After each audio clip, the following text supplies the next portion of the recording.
اللهم صل على سيدنا محمد وأسقي للظالمين بظالمين وأخرجنا من بينهم سالمين وعلى آله وصحبه أجمعين. Assalamualaikum warahmatullahi wabarakatuh. Bismillahirrahmanirrahim. Ashhadu an la ilaha illallah wa ashhadu anna Muhammadur Rasulullah. Allahumma salli ala sayyidina Muhammad wa ala ali sayyidina Muhammad. Rabbi israh li sadri wa yassir li amri wahlul 'uqdatam min lisani yafqahu qawli. Amin. Bismillahirrahmanirrahim. Salam hormatku buat para sahabat tercinta dimanapun Anda berada.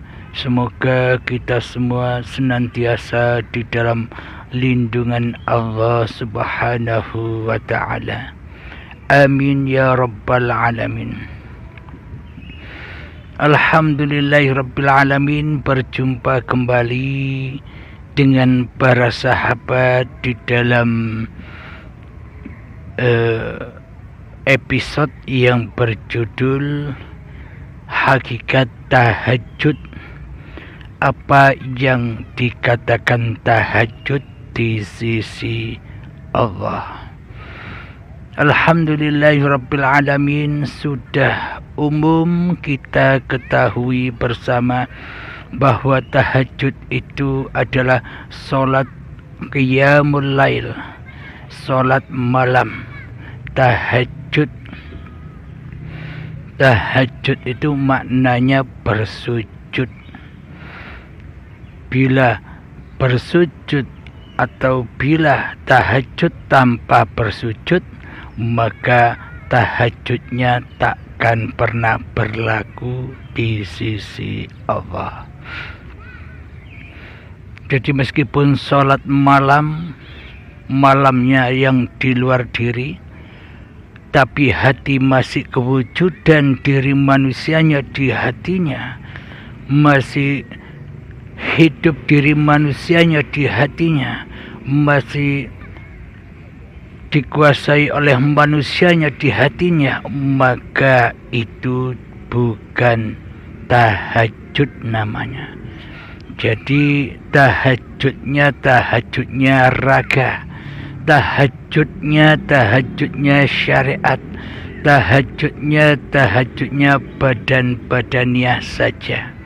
Akan tetapi hatinya masih kufur, belum tahajud, belum bersujud kepada Allah Subhanahu wa ta'ala. Kami kutipkan di dalam Al-Quran di surat Al-Hajj ayat yang ke-77. A'udzu billahi minasy syaithanir rajim. Bismillahirrahmanirrahim. Ya ayyuhalladzina amanu rku'u. Ya ayyuhalladzina amanu rka'u wasjudu wa'budu rabbakum waf'alul khaira la'allakum tuflihun. Artinya, wahai orang-orang yang beriman, rukuklah, sujudlah, dan sembahlah Tuhanmu, dan berbuatlah kebaikan agar kamu beruntung. Shadaqallahul azim. Al-Hajj ayat 77. Jadi bila bukan orang yang beriman, maka tak akan bisa rukuk kepada Allah. Bila bukan orang yang beriman, maka tak akan bisa sujud kepada Allah. Bila bukan orang yang beriman, maka ia tak akan beruntung di sisi Allah Subhanahu wa ta'ala. Jadi syarat-syaratnya agar bisa rukuk dan bersujud, syarat-syaratnya agar hati kita menang dari godaan fitnahnya iblis dan syaitan di dalam hawa nafsu kita ini, maka kita wajib menjadi orang yang beriman dulu. Tanpa iman kita bukan dikatakan Islam. Tanpa iman kita tak akan pernah bisa sholat. Maknanya sholatnya bisa, tapi diterimanya tidak. Karena yang bisa sholat selama ini kan manusianya yang merasa bisa sholat, maka dari itu tidak diterima oleh Allah karena tidak beriman kepada Allah. Jadi meskipun kelihatannya dohirnya beribadah, namun selama ini ia merasa dirinya yang bisa beribadah, ini pun ditolak oleh Allah, tidak diterima oleh Allah karena ibadah dan sholatnya selama ini berpulang roji'un, menyembah hawa nafsunya dan menyembah syaitan yang terkutuk di dalam hatinya daripada menyembah kepada Allah. Maka dari itu orang-orang yang belum beriman kepada Allah maka takkan pernah mendapatkan kemenangan. Orang-orang yang belum beriman kepada Allah maka takkan pernah selamanya bisa rukuk kepada Allah. Orang yang tidak beriman kepada Allah maka selamanya takkan pernah bisa bersujud kepada Allah. Dan orang-orang yang tak beriman selamanya tak akan dikatakan muslim di sisi Allah, tak akan pernah dikatakan Islam di sisi Allah tanpa iman. Apakah sejatinya iman itu? Iman itu awaluddin ma'rifatullah. Iman itu la ilaha illallah. Jadi bila di dalam hati kita masih kewujudan makhluknya yang hidup, makhluknya yang ada, makhluknya yang berkuasa, maka belum dikatakan orang-orang yang beriman. Bila di dalam hatinya Allahnya masih gaib, Allahnya masih abstrak, Allahnya masih samar, Allahnya masih tiada, apakah mungkin kita dikatakan bahwa kita adalah orang yang beriman kepada Allah, sementara di dalam hati kita yang wujud bukan Allah, yang hidup bukan Allah, yang berkuasa bukan Allah? Berarti selama ini berpulangnya hati kita bukan kepada Allah, akan tetapi berpulangnya roji'unya hati kita selama ini kepada hawa nafsu kita sendiri, kepada diri kita sendiri yang merasa bisa melakukan itu semua. Telah dijelaskan di dalam doa iftitah, Inna salati wa nusuki wa mahyaya wa mamati lillahi rabbil alamin. Sesungguhnya solat-solatmu, sesungguhnya ibadah-ibadahku, dan sesungguhnya hidup dan matiku adalah milik Allah. Lillahi Rabbil Alamin, milik Tuhan pencipta alam semesta, milik Allah pencipta diri manusiamu. Inilah kenyataannya bahwa selama ini kita salah iman, kita salah akidah, yang mestinya Allah lah yang kita imani, yang kita wujudkan, yang kita hidupkan, yang kita kuasakan. Akan tetapi selama ini terbalik, manusianya lah yang merasa wujud, manusianya lah yang merasa hidup, manusianya lah yang merasa berkuasa. Akhirnya Allah gaib, Allah tiada bagi diri kita selama ini. Apakah demikian yang dikatakan bertuhan? Berarti selama ini kan kita tidak bertuhan. Selama ini kita ateis, tapi kita tidak merasa itu semua salah. Kita selama ini merasa benar atas semua yang kita lakukan. Maka itulah Allah membutakan mata hati kita atas Allah.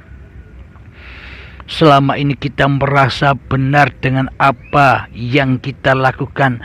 Selama ini kita merasa benar dengan ilmu-ilmu kita. Selama ini kita merasa benar dengan ibadah-ibadah yang kita lakukan.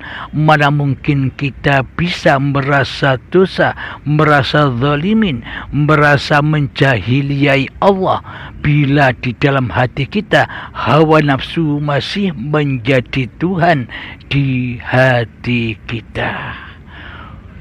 Maka selamanya, maka sesungguhnya hawa nafsu ini, setan ini selamanya takkan mau, takkan pernah rela, takkan pernah ridho bersujud kepada keadamannya.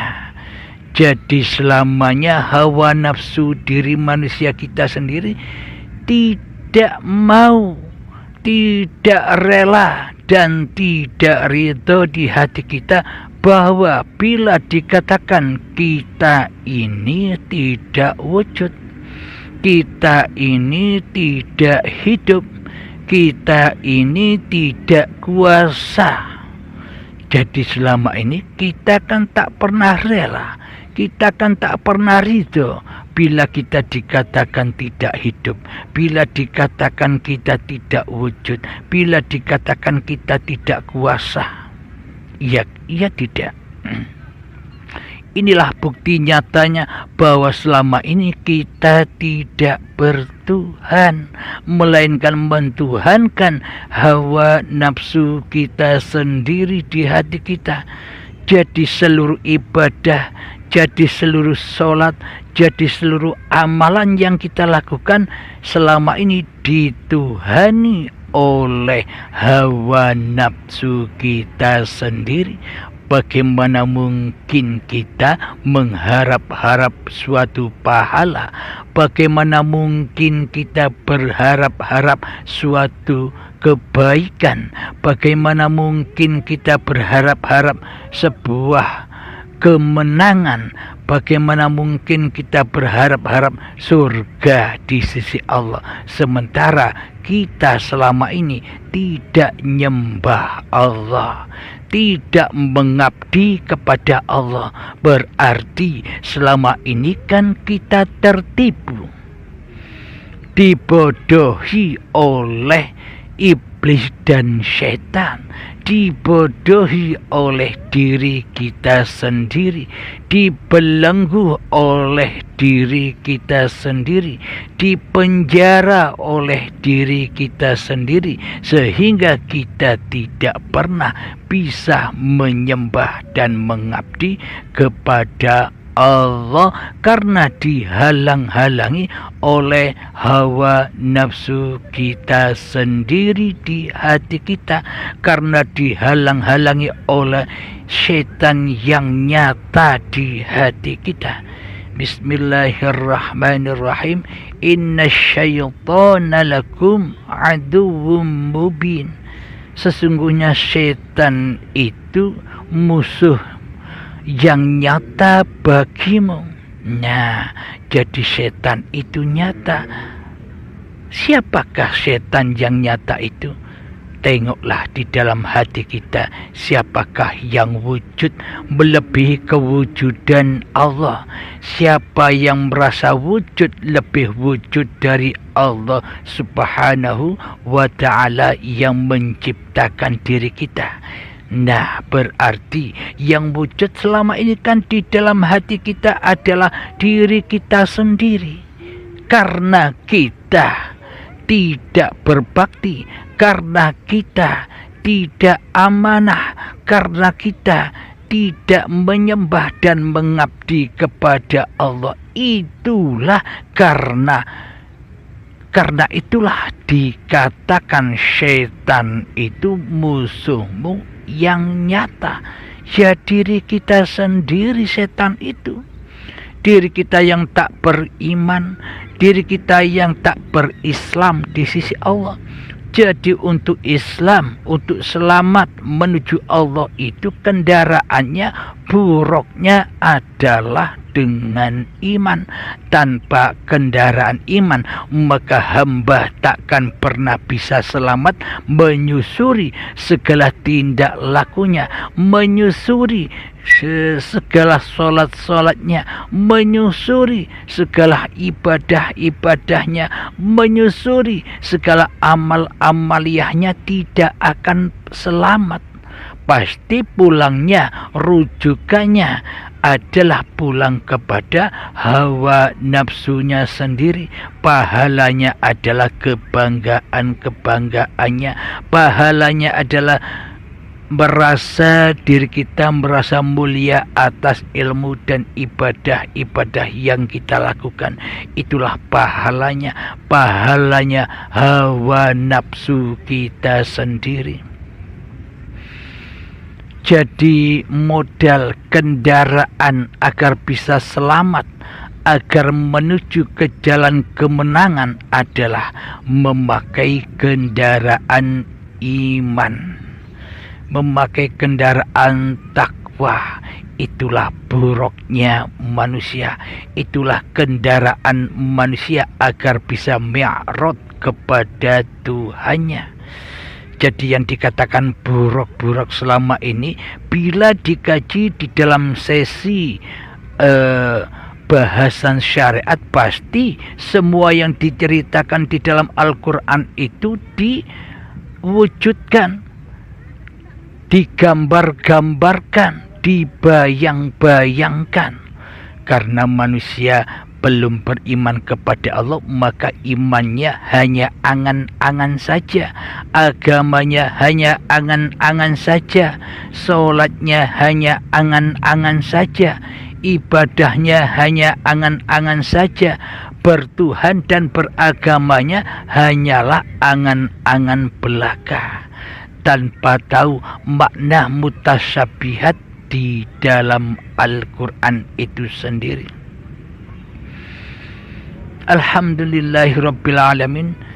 Jadi sesungguhnya kendaraan buruk itu ketika Kanjeng Nabi Muhammad menuju mi'raj kepada Allah itu adalah kendaraan iman.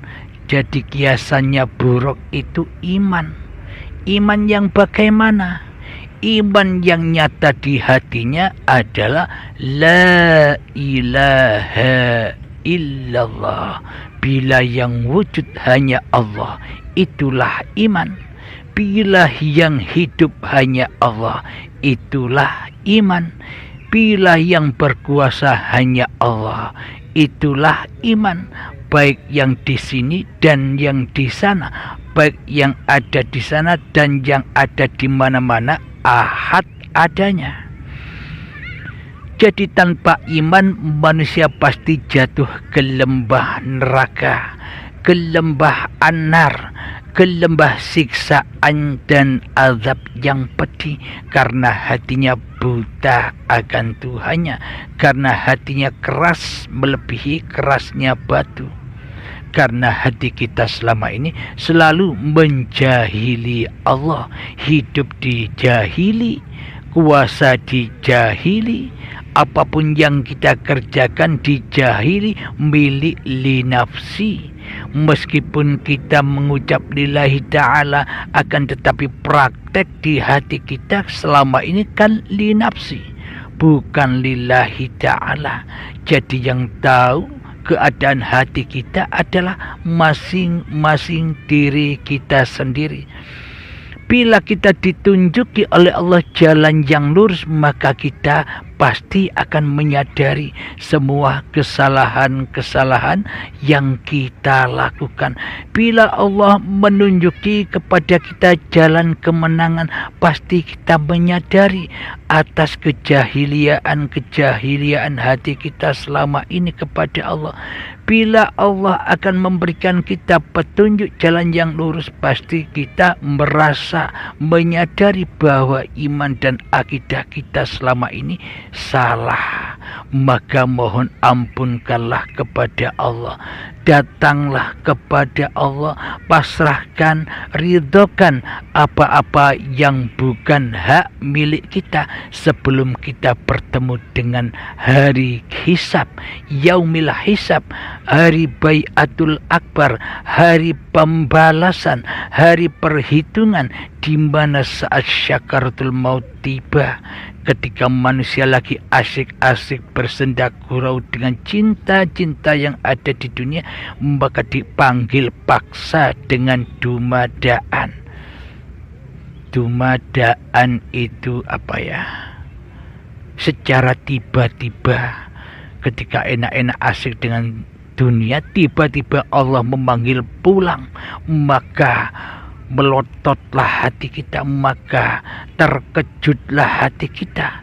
Kita belum siap mati kok disuruh mati, kita belum siap kembali kok disuruh kembali, kita masih cinta pada diri dan dunia kok disuruh meninggalkannya, kita masih cinta kepada harta-harta yang kita kumpulkan kok disuruh meninggalkannya. Sangat berat sekali dan siksanya sangat pedih di saat kedatangan itu. Alhamdulillahirabbil alamin. Inilah yang dimaksud hakikat tahajud itu, yakni hamba yang sudah dituhani oleh Allah, yakni hamba yang sudah diwujudkan oleh Allah, yakni hamba yang dihidupkan oleh Allah, yakni hamba yang dikuasakan oleh Allah. Tidak wujud sendiri manusianya, tidak hidup sendiri manusianya, tidak kuasa sendiri manusianya.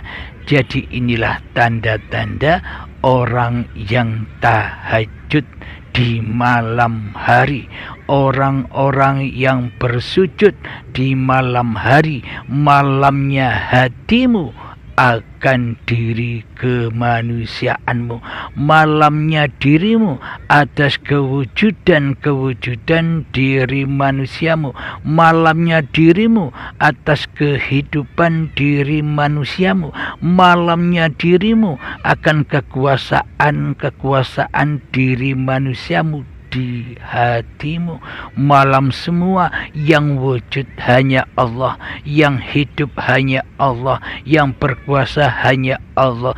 Itulah la ilaha illallah, dan itulah hakikat tahajud, hakikat bersujud, hakikat sholat, hakikat ibadah dan sebagainya. Alhamdulillahirrabbilalamin. Semoga saya khususnya dan semoga kita semua selalu ditunjuki oleh Allah jalan lurusnya. Amin, amin, amin ya rabbal alamin. Rabbana atina fid dunya hasanah wa fil akhirati hasanah wa qina adzabannar. Wa sallallahu ala sayyidina Muhammad wa ala alihi wa sahbihi wa sallam. Walhamdulillahi rabbil alamin. Akhirul kalam, assalamualaikum warahmatullahi wabarakatuh.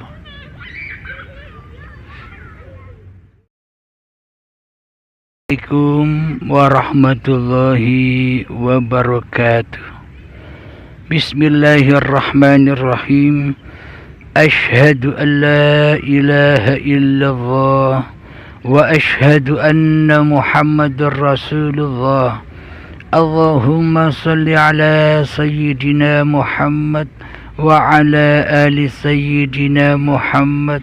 Rabbis rahli sadri wa yassir li amri wahlul 'uqdatam min lisani yafqahu qawli. Amin. Bismillahirrahmanirrahim.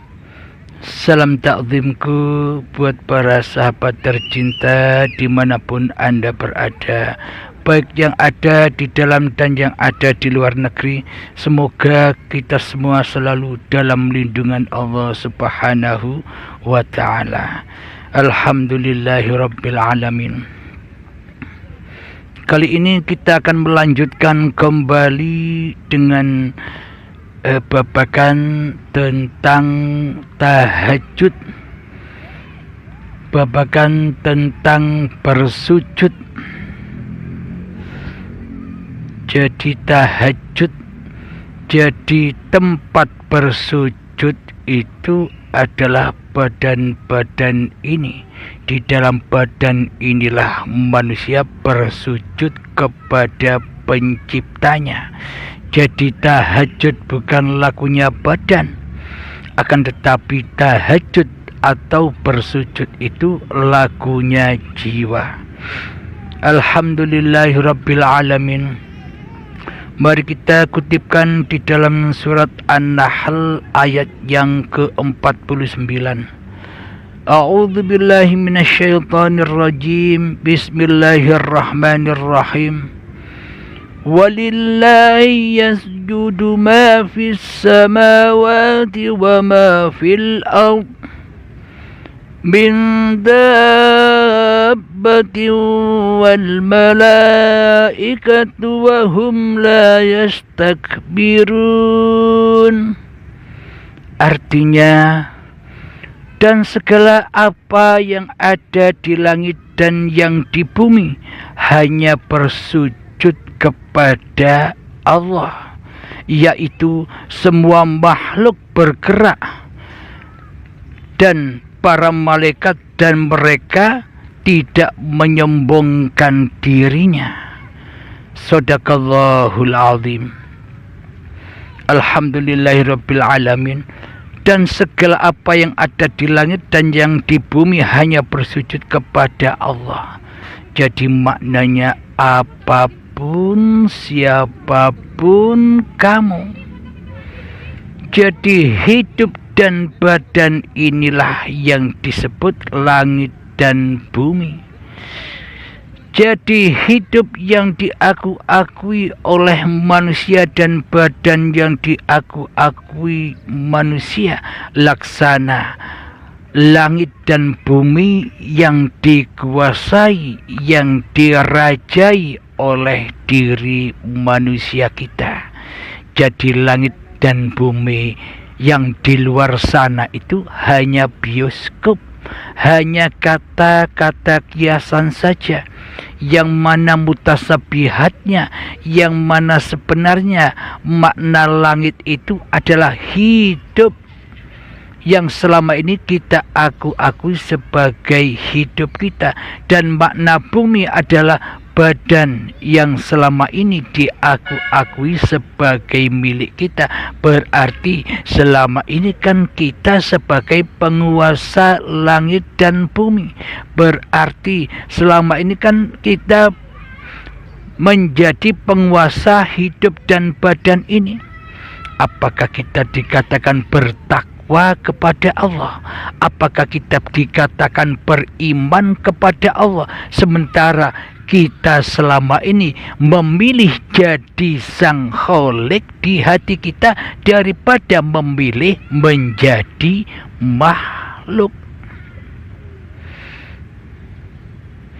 Jadi selama ini kelihatannya saja kita seolah-olah bersujud, kelihatannya saja selama ini seolah-olah kita ibadah, kelihatannya saja seolah-olah kita selama ini sholat, akan tetapi hakikatnya di dalam hati kita tidak nyembah Allah, akan tetapi mentuhankan hawa nafsu kita sendiri sebagai cipta-cipta yang menciptakan sholat, yang menciptakan ibadah, dan yang menciptakan apa saja yang kita lakukan. Jadi selama ini kita bilang lillahi ta'ala, akan tetapi teraplikasi di dalam hati kita bukan lillahi ta'ala, akan tetapi linafsi. Ini sholatkulah, ini ibadahkulah, ini gerakankulah, ini dudukkulah, ini berdirikulah, ini ilmukulah, ini ibadahkulah. Semuanya dituhani oleh hawa nafsu kita sendiri. Bagaimana mungkin kita berharap kemenangan, berharap keselamatan kepada Allah, sementara hati kita tidak nyembah Allah, tidak mengabdi kepada Allah, tidak menyetujui di dalam hati kita menyembah Allah, tidak mau nyembah Allah. Akan tetapi selama ini kita hanya nyembah iblis dan setan yang terkutuk, yang mana iblis dan setan selalu menyesatkan hati kita kepada Allah, selalu menyesatkan ibadah-ibadah kita kepada Allah, selalu menyesatkan solat-solat kita sehingga kita tidak khusyuk di dalamnya. Bagaimana mungkin di dalam solat kita dikatakan nyembah Allah, sementara ketika solat di dalam hati kita, di dalamnya bertemu dengan Tuhan dunia, bertemu dengan urusan-urusan dunia. Apakah itu dikatakan nyembah Allah? Apakah itu dikatakan rukuk dan sujud kepada Allah? Tidak, sobat. Jadi selama ini kita salah akidahnya, salah imannya. Mestinya manusia jadi makhluk, kok malah jadi kholik. Yang mana mestinya Allah jadi sang kholik, malah Allah ditiadakan, malah Allah digoibkan, malah Allah tidak dihidupkan, malah Allah tidak dikuasakan atas kelakuan diri manusia kita selama ini. Inilah tanda bukti bahwa selama ini kita tidak beriman kepada Allah.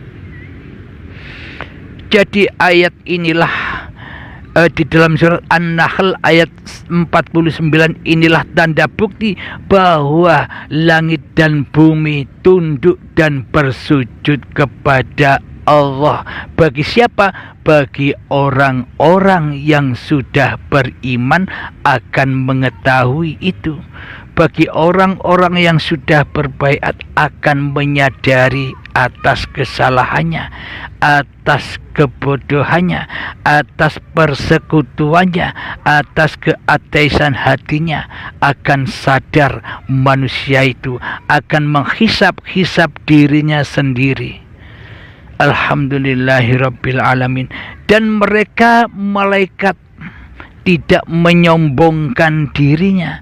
Jadi makna malaikat, jadi makna setan ini adalah aplikasi kemanusiaannya. Jadi bila manusia masih menyembah hawa nafsunya di hatinya, maka itulah julukan iblis atau setan. Akan tetapi bagi manusia yang sudah tidak menyombongkan diri hawa nafsunya kepada Allah, maka inilah yang disebut malaikat itu. Jadi manusia yang beriman kepada Allah derajatnya lebih tinggi dari seluruh makhluk, bahkan malaikat pun. Jadi di sini nama setan, jadi di sini nama malaikat hanya sesebutan saja. Jadi tidak usah bingung-bingung cari sosok-sosoknya. Karena di dalam hati, maka aplikasi hati kita selama ini jadi siapa? Setankah atau malaikatkah? Khalikkah atau makhlukkah? Jadi kita sendiri yang bisa menghisap diri kita sendiri. Tidak boleh kita menilai orang lain.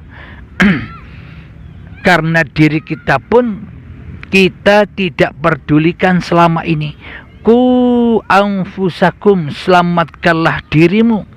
Jangan menyelamatkan orang lain jika dirimu sendiri belum selamat ke hadirat Tuhanmu yang menciptakan kamu.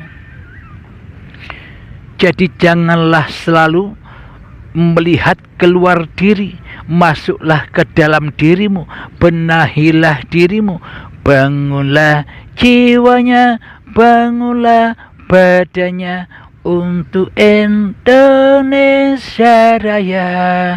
Bila jiwanya sudah dibangun, bila jiwanya sudah suci, maka apapun yang dikerjakan, sholatnya, ibadahnya, amaliyahnya, semuanya pasti suci. Karena suci dari hawa nafsunya.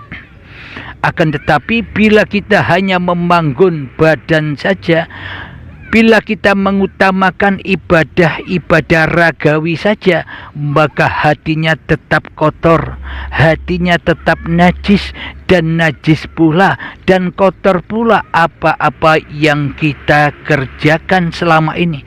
Karena tidak nyembah Allah, karena hanya menyembah hawa nafsu kita sendiri. Terbukti di dalam hati kita selalu mengaku-ngakui bahwa ini sholatku, ini ibadahku, ini aktivitasku, semuanya dituhani oleh manusianya. Inilah kekotoran itu, inilah kejahiliaan itu, inilah kekufuran itu, inilah keateisan itu, dan inilah persekutuan-persekutuan hamba kepada Tuhannya. Alhamdulillahirabbil alamin. Semoga saya dan kita semua selalu ditunjuki kepada jalan kemenangan kepada Allah Subhanahu wa ta'ala. Jadi malaikat itu takkan pernah menyombongkan dirinya. Ketika Adam diciptakan, iblis dan setan disuruh bersujud kepada Adam, dan malaikat pun disuruh bersujud kepada Adam. Malaikat itu dengan legowo, malaikat itu dengan trimo ing pandum atas perintah Tuhannya, yakni bersujud kepada Adam, yakni menyatakan di dalam hatinya bahwa dirinya tidak wujud, dirinya tidak hidup, dirinya tidak kuasa kecuali wujudullah, kecuali uripe Allah, kecuali kekuasaannya Allah saja yang meliputi dirinya. Inilah hati malaikat. Akan tetapi setan dan iblis menolak untuk bersujud kepada Adam. Hawa nafsu menolak bersujud kepada Adam. Apa maknanya? Hawa nafsu diri manusia kita sendiri tidak akan pernah rela, tidak akan pernah ridho bila kita dikatakan tidak ada, bila kita dikatakan tidak wujud, bila dikatakan kita tidak hidup. Itulah kesombongan iblis dan setan, itulah kesombongan hawa nafsu kita sendiri, sehingga Allah gaib bagi diri kita, sehingga Allah tiada bagi diri kita, sehingga kita selama ini tidak bisa menyembah kepada Allah. Karena apa? Karena yang jadi Allah adalah hawa nafsu kita sendiri. Tidak terasa sudah ngaku-ngaku jadi Allah, sudah ngaku-ngaku yang paling wujud daripada wujudullah. Alhamdulillahirabbil alamin. Jadi makna tahajud itu adalah ketika sudah kau tundukkan, sudah kau kiamatkan langit dan bumimu, sudah kau hancur leburkan hidup dan badanmu kembali kepada wujudullah. Itulah tahajud. Meskipun kita duduk tahajud, meskipun kita berdiri tahajud, meskipun kita berlari tahajud, meskipun kita mandi tahajud, meskipun kita sholat 5 waktu tahajud, meskipun kita ibadah tahajud, meskipun kita masak di dapur tahajud, meskipun kita mengerjakan di sawah tahajud, meskipun kita naik motor tahajud, semua apa yang kita lakukan dikatakan tahajud bila di dalam hati kita yang wujud hanya la ilaha illallah. Inilah makna tahajud itu. Jadi kedepankanlah hatimu daripada ragamu. Jadi perbaikilah hatimu, sucikanlah hatimu dari dirimu di hatimu. Nyatakan bahwa hidup ini Allah, bahwa hidup inilah Sang Pencipta yang menguasai, yang menggerakkan badan-badan ini beraktivitas. Alhamdulillahirrabbilalamin. Semoga saya dan semoga kita semua selalu di dalam pertolongan Allah Subhanahu wa ta'ala. Amin ya rabbal alamin. Rabbana atina fid dunya hasanah wa fil akhirati hasanah wa qina adzabannar. Wa sallallahu ala sayyidina Muhammad wa ala alihi wa sahbihi wasallam. Walhamdulillahi rabbil alamin. Akhir kalam. Assalamualaikum warahmatullahi wabarakatuh.